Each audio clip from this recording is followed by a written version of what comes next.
تو عرض کرنے لگے یا اللہ کعبہ میں نے بنا دیا ہے، اسے آباد کرنے والا رسول بھی عطا فرما دے۔ ربنا وابعث فیہم رسولا، یا اللہ وہ رسول ہمیں عطا فرما جو بڑی شانوں والا ہے۔ سارے انبیاء حضرت سیدنا عیسیٰ علیہ السلام کہ کچھ امتی کہنے لگے عیسیٰ مردے زندہ کر دیتے ہو، کوڑوں کو شفا دے دیتے ہو، اے عیسیٰ آپ کا ہاتھ لگ جائے تو اللہ بڑے سے بڑے برس کے مریض کو بھی شفا دے دیتا ہے، لگتا ہے سب سے زیادہ شان والے آپ ہی ہو۔ تو حضرت عیسیٰ کہنے لگے نہیں، وَمُبَشِّرٌ بِرَسُولٍ يَأْتِي مِن بَعْدِهِ اسْمُهُ احمد، فرمایا شان والا تو وہ ہے جس کی میں تمہیں خوشخبری دینے آیا ہوں، وہ میرے بعد آئے گا اور اس کا نام احمد ہوگا، وہ اس کی میں تمہیں خوشخبری دینے آیا ہوں۔ میرے بھائی، میرے رسول کریم سید عالم صلی اللہ علیہ وسلم کے بارے میں ہر نبی، ہر پیغمبر، ہر رسول یہ کہتے آئے وہ آنے والے ہیں، اور ہم کیا کہہ رہے ہیں؟ وہ ہم کیا کہہ رہے ہیں؟ فرق اتنا ہے، وہ کہا کرتے تھے آنے والے ہیں، اور ہم کیا کہتے ہیں؟ ہم کہتے ہیں آ گئے ہیں۔ عید میلاد النبی ہے، کیا سہانا نور ہے، دیکھو آ گیا وہ نور والا جس کا سارا ہی نور ہے۔ ہم یہ کہہ رہے ہیں کہ وہ آ گئے، بڑی عزت والا، بڑی شان والا، رب کریم بڑے بلند حوصلے والا ہے، وہ کسی کو جتلاتا نہیں کوئی شے دے کے، وہ نہیں جتلاتا، اس کو جو نہیں مانتے انہیں بھی روٹی دیتا ہے۔ جس نے ساری عمر نماز نہیں پڑھی اللہ نے اسے بھی بچے عطا فرمائے، اس نے ساری زندگی نافرمانی کی رب نے اسے بھی نعمتیں دی، کسی نعمت پر احسان نہیں جتلایا، لیکن فرمایا میرے نبی کے غلاموں ذرا ہوش سے رہنا، ذرا ہوش سے۔ ساری زندگی برادریوں پر ہی فخر کرتے رہے ہو، ساری زندگی بینک بیلنس اور جائیداد اور مال پر ہی تم نے فخر کیا ہے، فرمایا ایک فخر والی چیز میں تمہیں دے رہا ہوں، اور میں تمہیں بتا رہا ہوں لقد من اللہ علی المؤمنین اذ بعث فیہم رسولا۔ اور یار اس پہ کبھی غور تو کرو، اس پہ کبھی غور تو کرو، احسان جتلانا کوئی چھوٹی سی بات ہے؟ اور پھر مالک جس کے حوصلے پر کوئی کلام ہی نہیں کر سکتا، وہ مالک احسان جتلا کے تجھے کہتا ہے او مسلمان تو چھوٹا سمجھتا ہے، تو شاید ہلکا جانتا ہے، ہوش کر اور اپنے اندر کے مصطفیٰ کریم کے اس غلام کو بیدار کر۔ رب فرماتا ہے میں نے تمہارے اوپر بڑا ہی احسان کیا ہے، میں نے بڑا ہی احسان کیا۔ یا اللہ کیا؟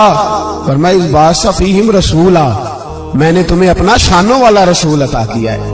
دیدائے دل کا دریچہ باز کرنا چاہیے، اور یا رسول اللہ جن کا تو آقا ہے ان کو ناز کرنا چاہیے۔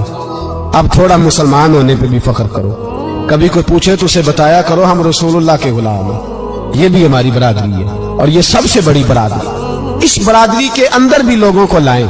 آپ کو پتہ ہے میلاد انقلاب کا نام ہے، میلاد جب تک نہیں ہوا تھا تو بیٹیاں زندہ دفن ہوتی تھی۔ آپ علماء سے یہ سن تو لیتے ہیں پر ذرا اس معاشرے کی بے حسی تو دیکھو، بیٹی جان ہوتی ہے باپ کی، بیٹی رونق ہوتی ہے گھر کی۔ ایک آدمی کے 11 بیٹے ہیں تو مجھے ایک دفعہ کہنے لگا دعا کریں اللہ مجھے بیٹی بھی دے، تو میں نے کہا 11 بیٹے ہیں، کہنے میری تو منزل رونا بھی کسے نہیں، بیٹے تو نہیں یہ کام کرتے، دعا کریں اللہ بیٹی دے، میری چارپائی کے پاس تو کوئی بیٹھے۔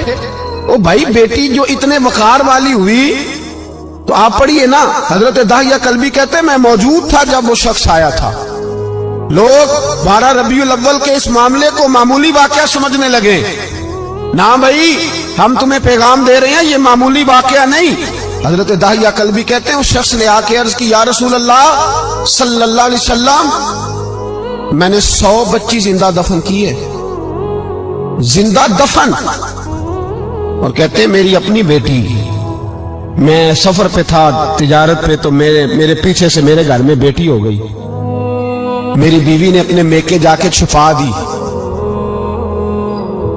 میں واپس آیا تو اس نے کہا بچہ ہوا تھا فوت ہو گیا، میں نے دفن کر دیا۔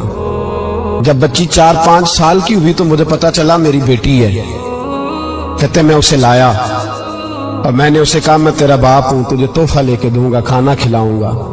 کہتے ہیں وہ میرے بالوں سے کبھی لپٹتی، کبھی میرے سینے پہ ہاتھ رکھتی، کبھی میرا ماتھا چومتی، پر میں اسے لے گیا اور لے جا کر میں نے گڑھا کھودا، اور اس گڑھے میں اس بچی کو جب رکھا، اس نے باہر آنا چاہا تو میں نے اس کے سر پہ ضرب لگائی، جب چوٹ لگائی تو وہ دوبارہ گڑھے میں گری، میرا ویسے وجدان کہتا ہے کہ جب سے میلاد ہو گیا ہے، آج کسی باپ کی بیٹی اگر چارپائی سے گر جائے تو شاید وہ ساری رات سو نہ سکے کہ بچی گر گئی ہے میری۔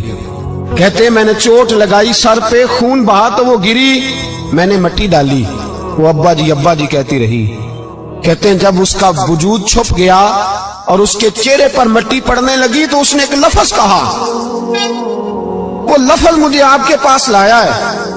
وہ بیٹی کہنے لگی اے اللہ بتا تیرا رحمت للعالمین نبی کب آئے گا؟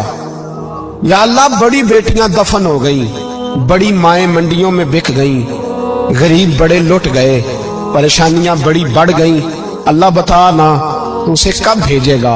اب کتنی دیر ہے، اندھیرا بڑا گہرا ہو گیا، اب نہیں جیا جاتا، اب نہیں سہا جاتا، اللہ تو کب بھیجے گا؟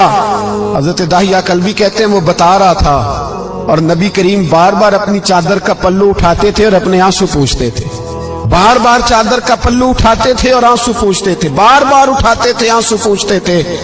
حضرت داہیہ کلبی کہتے ہیں حضور نے پوچھا تیری جرت کیسے ہوئی، تو حوصلہ کہاں سے لایا؟ اس نے کہا محبوبہ پتہ نہیں، لیکن قربان جاؤں یا رسول اللہ صلی اللہ علیہ وسلم، میں نے آج سویرے آپ کے ایک صحابی کو یہ کہتے سنا ہے کہ وما ارسلناک الا رحمت للعالمین، تو وہ یہ رحمت للعالمین کے لفظ ہیں، یہ تو میں نے اپنی مرتی ہوئی بیٹی سے سنے تھے۔ تو آج جب میں نے اس کی زبان سے سنے تو میں نے کہا تو انہیں جانتا ہے؟ کہا جانتا ہوں۔ کہا مجھے بھی لے چل۔